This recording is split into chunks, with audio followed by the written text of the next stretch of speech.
Dyson Daniels has quickly gone from just a piece of the Dejounte Murray trade to one of the most lockdown defenders in the entire NBA. He's not only putting up almost historic defensive stats, but he's also doing it against some of the top players in the league. The numbers he's been putting up don't even sound real. In just 11 games, Dyson already has 42 total steals. 42. Averaging almost 4 steals a game is actually crazy, even if it's only an 11-game sample. He's had 6 or more steals over every one of his last 4 games. Dyson's one of the only players in the NBA that you can tell is an elite defender literally by just checking box scores. He has almost double the amount of steals as the next highest players. It doesn't end there though, his deflection numbers might be even crazier than what I just said. Dyson is averaging 7.4 deflections a game, with the next highest actually being Jokic, who's averaging just 4.5. He has 83 total deflections, and of course the next 2 highest only have 47 while playing 2 more games than him. He's on pace for 600 deflections this year. By the way, the record for the most deflections in a single season is 315. He's actually on pace to double that. It's gonna be difficult to keep up these numbers, but it just shows you how good he's been so far. However, there's still multiple things that make him an elite defender that aren't necessarily being tracked. His ability to simply stay in front of whoever he's guarding is incredible, and it's a big reason he's been able to keep ball handlers under so much pressure at all times. And even if you are able to get around him, there's a good chance he's somehow gonna still pick your pocket. The biggest reason he's able to get so many steals and deflections is because his hands are literally everywhere. Like I just said, if you dribble the ball anywhere near Dyson, he's going to take it before you even realize what happened. He's 6'7" with a 6'10" wingspan. Even if you try to get rid of the ball, there's still a really good chance he's intercepting the pass. But I think what impresses me the most about Dyson is his ability to be impactful in every aspect of defense. He's able to get steals in so many different ways. He can pick your pocket while guarding the ball, he can intercept passes while in the passing lanes, and he can get steals while defending the post.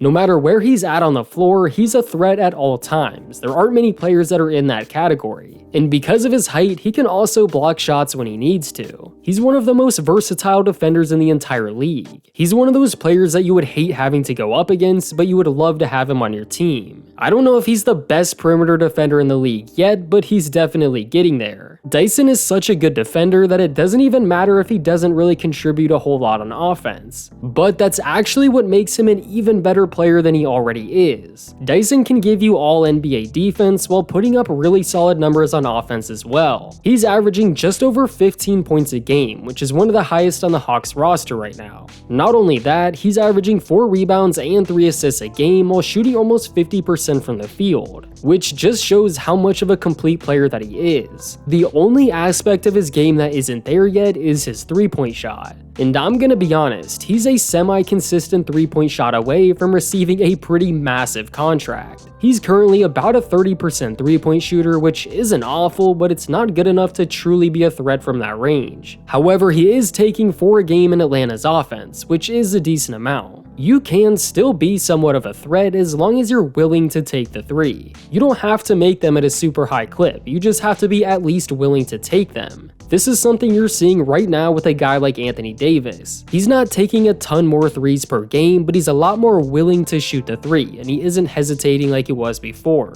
That makes defenders actually feel the need to close out versus just letting you shoot. 4 threes a game also tells me it's something he's clearly trying to get better at. With Trae Young giving him wide open looks, it makes even more sense to do so. He just had back-to-back games with 25 points and 6 steals against the Celtics and the Wizards. Plus, he shot really efficiently in both of those games while guarding the opposing team's best players. He only has 3 games under 10 points so far, and most of his misses are strictly coming from the 3-point line. It's incredible to watch. He's already in talks for the Most Improved Player award, but at this point, we're looking at even more than that. An all-defensive team is easily in his sights right now, and who knows, we really might be seeing him talked about in the Defensive Player of the Year conversations. He's been that good. When Dyson was originally traded to Atlanta, all the hype was around Dejounte Murray. You even saw this when Shams first announced the trade. He tweeted saying the Pelicans are trading Larry Nance Jr. and 2 first-round picks for Dejounte Murray. It wasn't until a couple minutes later when he would quote tweet the first one saying New Orleans is sending Dyson Daniels as well. It was like, oh yeah, and they also get Dyson Daniels or whatever, who cares?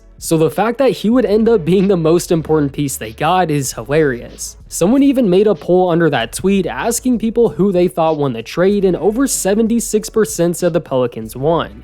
But if they redid that poll today, I'm sure it would be pretty different. I'm not saying Dejounte Murray isn't good by any means, he's still a great player. I think it's more so the fact that not a lot of people saw this much production coming from Dyson in his first season with the Hawks. It also doesn't help that Dejounte broke his hand in like the first week of the season. So as a Pelicans fan, it kind of feels like you gave up 2 first-round picks and a very promising player for absolutely nothing. Although if Dyson was still a Pelican right now, he would also probably be hurt because that injury curse is running rampant in New Orleans. Dyson's always been a good player and an excellent defender, but he definitely needed to be put in a new system to fully take advantage of his strengths. That in-season tournament game against the Mavericks where Herb Jones and Dyson were all over Luka should have been the telling sign. But playing alongside Trae Young is literally the perfect fit for both players and the team as a whole. His defense makes up for the lack of Trae Young's defense, and Trae Young's insane usage and playmaking ability helps out Dyson a ton when he's on offense. They both make up for each other's weaknesses, which is exactly what you want in your backcourt. It feels like Dyson was born to play alongside Trae Young, it's just a perfect fit. And although they don't have the best record right now, it finally feels like the Hawks have multiple players that they can actually build around. Obviously, Trae Young is the face of the franchise, and with the team they're building right now, might be finally shutting down the Trae Young trade rumors. Jalen Johnson is another guy that isn't being talked about nearly enough. Jalen is averaging 19 points, 10 rebounds, and 5 assists a game. I don't know how many players in the entire league are averaging 10, 10, and 5, let alone almost 20, 10, and 5. Then of course, Dyson is there to single-handedly improve the entire Hawks defense. DeAndre Hunter is solid whenever he's actually on the court, and you can't forget they literally just drafted Zachary Risache with the #1 overall pick. I know he wasn't the most hyped first overall pick, but he still has a ton of potential. The whole rookie class is kind of struggling to a certain degree, but that doesn't really mean a whole lot. Just look at Dyson, he really wasn't doing much in his first 2 seasons in his limited role, but is now turning into a star player. I know everyone wants their rookie to dominate from day one, but that's not typically how it goes, everyone just has to be patient. His 33-point game against the Knicks showed everyone what he can be. And luckily for the Hawks, even with a 6-7 record, they're still sitting as the 5th seed because like every team in the East has a negative record right now. And I'm curious to see what Dyson's able to do going forward as teams start to create game plans to avoid him. There aren't many players giving full effort on the court at all times like he is, and with his offense steadily improving, who knows what he looks like even by the end of the season. But let me know what you think about Dyson Daniels, aka the Great Barrier Thief, and please leave a like on the video to support the channel. Also subscribe if you're new for more basketball videos just like this one.